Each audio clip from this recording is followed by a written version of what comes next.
వెంకటేశ్వర అవతార కథ. కలియుగం మొదలైనది.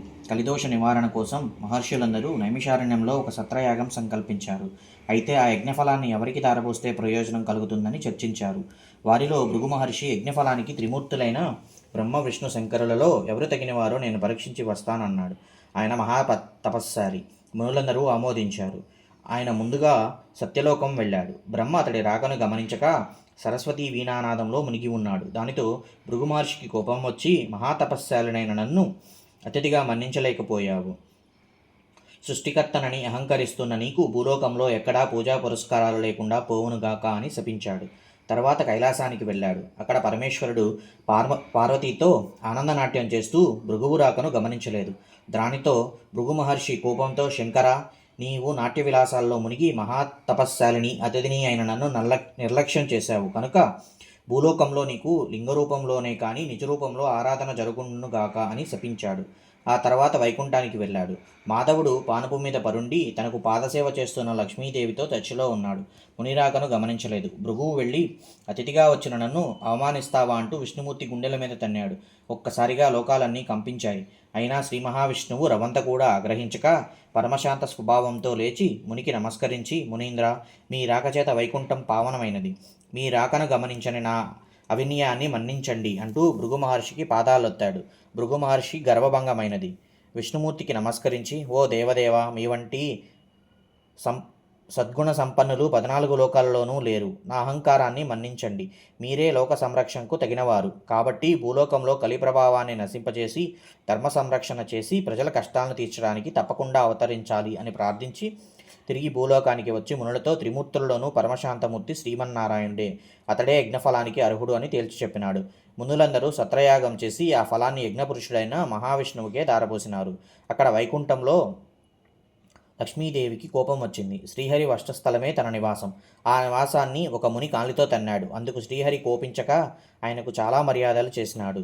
భర్తయే తన్ను గౌరవించలేదు అని అలిగి భూలోకానికి ప్రయాణమైనది. లక్ష్మి లేని ఇల్లు కళావిహీనమైనది. ఆమెను వెతికి తెచ్చుకోవడానికి భూలోకానికి ప్రయాణమైనాడు విష్ణువు. ఇంతలో భూదేవి వచ్చి, దేవా, కలియుగంలో అధర్మం పెరిగింది. పాపభారం మోయలేకపోతున్నాను. నువ్వు భూలోకంలో అవతరించి నన్ను కాపాడు అని కోరింది. వెంటనే శ్రీ మహావిష్ణువు శ్రీనివాసుడనే పేరుతో భూలోకానికి దిగివచ్చి లక్ష్మి కోసం వెతకడం ప్రారంభించాడు. శేషాద్రి కొండల్లో ఒక పుట్టను నివాసంగా చేసుకున్నాడు. శేషాద్రి పర్వత ప్రాంతాల్ని పరిపాలిస్తున్న మహారాజు ఆకాశరాజు. అతడు సంతానం లేక పుత్రకామిష్టి చేయబోతూ భూమిని తున్నుదుండగా నాగలికి ఒక బంగారు పెట్టె తగిలింది. తెరిచి చూడగా మహాలక్ష్మి కళతో ఒక బాలిక కనిపించింది. ఆకాశరాజు సంతోషపడి ఆ పిల్లకు పద్మావతి అనే పేరు పెట్టుకుని అల్లారుముద్దుగా పెంచాడు. యుక్త వయసు వచ్చిన పద్మావతి ఒకసారి శ్రీనివాసుని చూసి మోహించింది. తల్లిదండ్రులకు చెప్పింది. ఆకాశరాజు వచ్చి చూసి శ్రీనివాసుని తేజో విశేషాలకు ఆశ్చర్యపడి అతడే శ్రీ మహావిష్ణువు అని భావించి పద్మావతినిచ్చి వివాహం చేశాడు. ఆకాశరాజు తర్వాత అతడి తమ్ముడు తొండమానుడు రాజైనాడు. శ్రీనివాసుడు వెంకటేశ్వరుడు నామంతో తిరుమల శిఖరాల మీద కలియుగాంతం వరకు నివసించాలని నిశ్చయించుకుని సాలగ్రామ శిలారూపుడై పద్మావతి భూదేవులతో నివసించసాగినాడు. తొండమానుడు శ్రీ వెంకటేశ్వరునికి ఆలయం నిర్మించాడు. తన్ను సేవించే భక్తులకు కల్పవృక్షం లాంటివాడే శ్రీనివాసుడు ఇప్పటికీ భక్తులను సంరక్షిస్తూ అక్కడ నిలిచి ఉన్నాడు. సౌనికాది మహామునులంతా సూతుడు చెప్పింది విని వెంకటాచలంపై వెలిశాక శ్రీనివాసుని అనుగ్రహం పొందిన వారు ఎవరైనా ఉంటే వారి కథను వినిపించమని సూతుడిని అడిగారు. సూతుడు ఇలా చెప్పాడు. కుమ్మర భీము కథ. తిరుపతి మహాక్షేత్రమునకు సమీపమున ఒక పల్లెలో భీముడు అనే కుమ్మరివాడొకడు కలడు. అతడు పేదవాడు. కుండలను తయారు చేసి వానిని అమ్ముకొని జీవించేవాడు. వానికి శ్రీనివాసునిపై భక్తి ఎక్కువ. చిరకాలము దేవుణ్ణి పూజింపవలయను అని ఉన్నను కుటుంబ పరిస్థితిని బట్టి వానికట్టే అవకాశం ఉండేది కాదు. అందువలన తాను కుండలను తయారు చేయ ప్రదేశమున శ్రీ వెంకటేశ్వర స్వామి వారి ప్రతిమనుంచుకొని సారెపై కుండలను తయారు చేయనప్పుడు తన చేతికి అంటిన మట్టిని పుష్పముగా చేసి భక్తితో స్వామివారి ప్రతిమనందు ఉంచెడివాడు. అది వానికి నిత్యకృత్యమైనది. ఆ ప్రాంతమును పరిపాలించు రాజు తొండమానుడు కూడా శ్రీ వెంకటేశ్వర స్వామి యందు భక్తి కలవాడు. అతడు ప్రతిదినము వెంకటాచలమునకు పోయి స్వామివారిని బంగారు పూలతో అర్చించేవాడు. కొంతకాలమునకు అతడిలో అహంకారము పడసూపెను. ఆ పక్క రోజు అతడు పూజ చేయుటకు ఉద్యుక్తుడు కాగా తాను నిన్న ఉంచిన బంగారు పూల స్థానమున మట్టిపూలు స్వామివారి వందు కనిపించినవి. కారణము అర్థం కాలేదు. అర్చకులు తాను ఉంచిన బంగారు పూలను అపహరించి మట్టి పూలుంచరని అనుమానించెను. తన భటులను కాపలాగా ఉంచెను. రాజు ఎన్ని విధములుగా యత్నించినను బంగారు పూల స్థానమున మట్టిపూలు ఎలా స్వామివారి వద్ద ఉన్నాయో మహారాజును అర్థం కాలేదు. మహారాజునకు మానసిక వ్యత పెరిగెను. చింతాపీడితుడైన వానికి శ్రీ వెంకటేశ్వర స్వామి కలలో కనిపించెను. రాజా, సమీప గ్రామమున భీముడును కుమరి ఒకడు కలడు. అతడు కుండలు చేయును నా స్మరణమున ధ్యానమును విడువని మహాభక్తుడు. వాని భక్తి ప్రభావమున అతడుంచిన మట్టి పూలు యొచ్చటి నా సన్నిధమున చేరుచున్నవి. నీ ఉంచినటువంటి బంగారు పూలు అతడుంచిన పూల ముందు నిలవలేక అదృశ్యమవుచున్నవి. భక్తిలో అతడు నీకంటే ఉత్తముడు, విచారింపకము అని ఓరడించెను. తనను మించిన భక్తుడొకడున్నాడని స్వామివారు చెప్పిన మాటలు పరిశీలించుటకై వెంకటాచలమునకు సమీపమునున్న పల్లెలో భటులతో కలిసి తిరగసాగాను. ఒక పల్లెలో సారెపై కుండ నుంచి త్రిప్పుచూ చేతికి అంటిన మట్టిని పుష్పముగా చేసి సమీపమున ఉన్న శ్రీ వెంకటేశ్వర స్వామివారి ప్రతిమకు సమర్పించు భీముని చూసి ఆశ్చర్యపడెను. రాజు భీముని సమీపించి, ఓయి, నీవు స్వామిని మట్టిపూలతో పూజించుటయేలా? నీకు పూజకు పుష్పములు దొరకటలేదా అని అడిగాను. భీముడు రాజునకు నమస్కరించి, మీ వంటి వారు వచ్చుటచే నా ఇల్లు పావనమైనది. నేను చదువురాని మూర్ఖుడను. స్వామివారిని పూజించుట ఎట్టో తెలియని వాణిని. కుండలను చేయనిదే నా కుటుంబనకు గడవదు. కావున నేను ఉదయం నుండి సాయంకాలం వరకు కుండలను చేయుక తప్పదు. చేతికంటిన మట్టినే పుష్పముగా చేసి ఇట్లా స్వామివారికే సమర్పించుకుంటాను అని వివరించెను. కుమ్మరివాని మాటలు విన్న రాజు మిక్కిలి ఆశ్చర్యపడెను. కుమ్మరివాని భక్తికి మెచ్చి వానికి నమస్కరించి తన రాజ్యమునకు పోయెను. ఆ తర్వాత కొంతకాలమునకు భీముడు సశీరముగా వైకుంఠము చేరెను. శ్రీ వెంకటేశ్వర స్వామి భీముని భక్తికి మెచ్చి, ఇక నుండి నా ఉదయం ప్రసాదం మట్టి పాత్రలో నివేదింపవలనని తొండమాని మహారాజుకు కలలో కనిపించి చెప్పెను. ఈనాటికిను స్వామివారి సన్నిధిలో ఈ ఆచారము పాటించుచు ఓడు అనే ప్రసాదమును మట్టి కుండలతోనే నివేదన చేయుచు ఆరాధించుచున్నారు. తొండమానుడు శ్రద్ధాభక్తులతో శ్రీ వెంకటేశ్వర స్వామిని అర్చించుచు నిత్యోత్సవములు, రథోత్సవములు, సమారాధనలు మున్నగవాన్ని జరిపించుచు మరుజన్మలో విష్ణులోకముకు చేరెను. శనేశ్వర శ్రీ వెంకటేశ్వర సంవాదం. ఒకసారి శనేశ్వరునికి మానవులెవ్వరూ తనని భక్తితో సేవించటం లేదని, భయంతో మాత్రమే పూజిస్తున్నారని విచారం కలిగింది.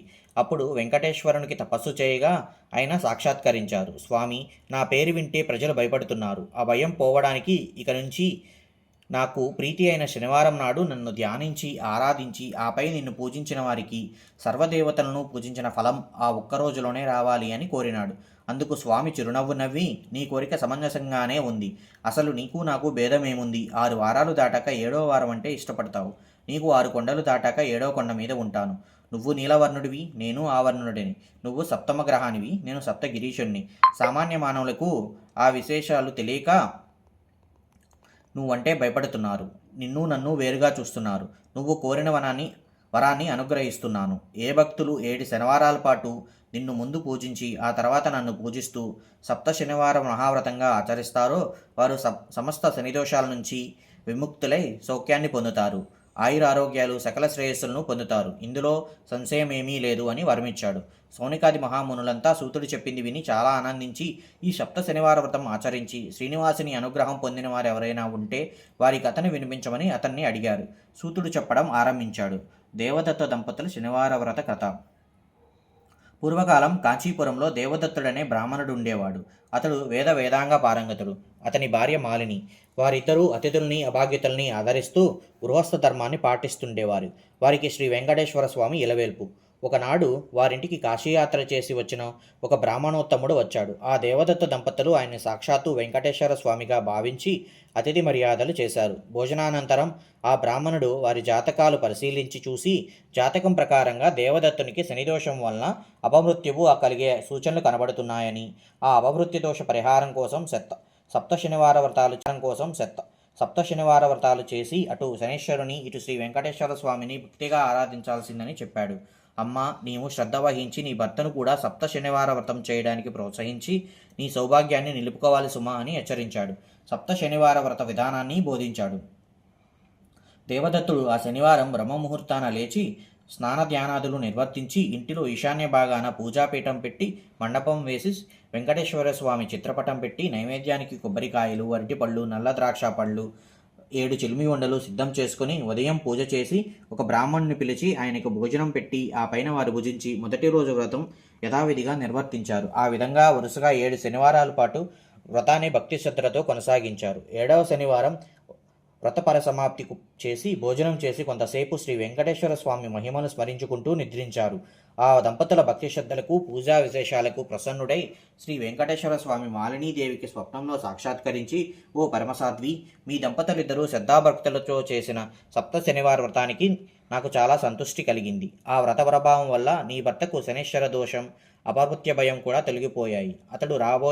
అతనికి రాబోయే జన్మలోని ఆయుర్ధాన్ని ఈ జన్మలోనికి తీసుకొచ్చి ఇతన్ని పూర్ణాయుర్ధం కలగవాణ్ణి చేశాను. మీరిద్దరూ సుఖశాంతులతో ఆనందంగా నూరేళ్లు జీవించి ధర్మార్థ కామ మోక్షాలనే 4 పురుషార్థాలు సాధించుకుంటూ మీ మానవ జన్మను సార్థకం చేసుకోండి అని దీవించి అదృశ్యుడైనాడు.